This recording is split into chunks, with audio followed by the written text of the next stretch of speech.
Coming to you, ACS, Zahid Saab, I think lots of important things. I think one important takeaway is how we need district level, both resilience plans at the district level. A lot of the work happens.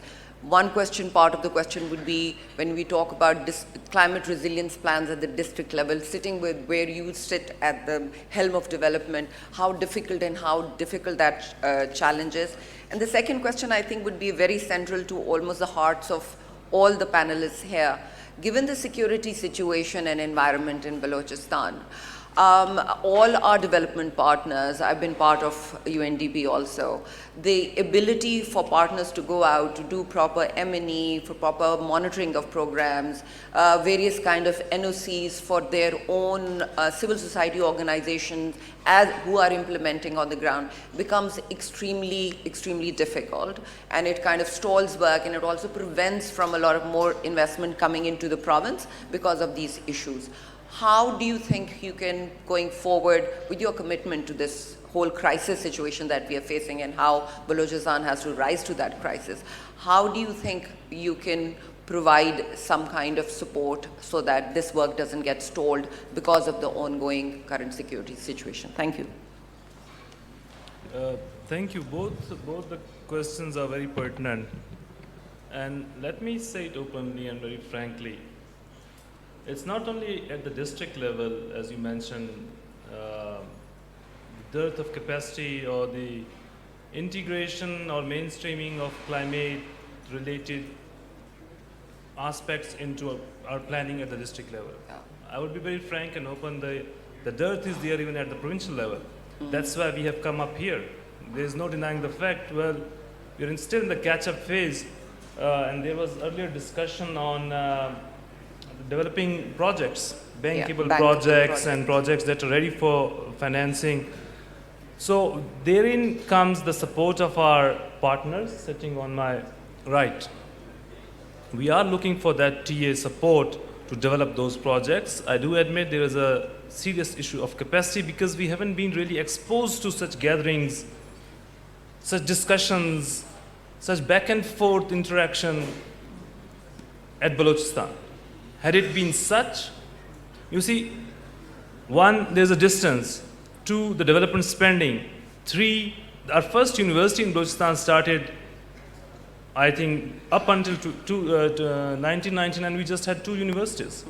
So when you talk of capacity issues, yes, there is the capacity issue, and therein we require support from the federal government and from our partners sitting on my right for developing those projects that are bankable, that are ready for investment. So how, coming back to your question, how we can integrate climate-related aspects at our district level planning, Government of Balochistan for the very first time, and I'm very proud to state this, that none other province has come up with such an initiative. We have this year initiated Balochistan Spatial Development Program, BSDI we call it, wherein we are trying to strengthen our district level committees. So we have decentralized conceiving a project, approving it, Really nice. procuring it, executing it down at the district level. The only thing that remains at the provincial headquarters is just allocation of funds. Even as ACS, I cannot include any fund for any project for that particular district. So there's a certain allocation for a given district. The allocation is earmarked for that district. So the district is independent enough through district coordination committee to identify the project, approve it, procure it, execute it. So why we are doing this? Just to enhance their capacity. It's a humble and small beginning, but slowly and gradually, as at the provincial level, now when we conceive projects and we do their appraisal, we see whether there is a gender mainstreaming component in there or not. So it has Cross-cutting. Yeah, it has cross-cutting effect. It has been mainstreamed.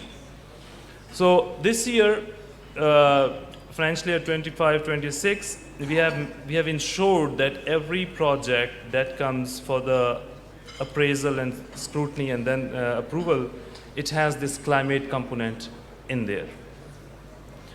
So we are decentralizing it, as I stated earlier, at the district level. So we are also mainstreaming this climate component in the projects that are being given to the DCCs at the district level. So this is the answer to your first questions, how we can make our district level committees capable enough to think about climate resilience and integrate those climate resilience in the projects. The second is, once again, very, very important question, how do we see as development partners can't really come to Balochistan? I was discussing with Lorma, other colleagues, Jerome, and I'm sure all of the development partners sitting here, they do face this challenge of getting NOC to travel to Balochistan. I have served in the Home and Travel Affairs Department for quite a bit, and I do realize the sensitivities involved in that. Yet again, that's the main reason that we have come up here.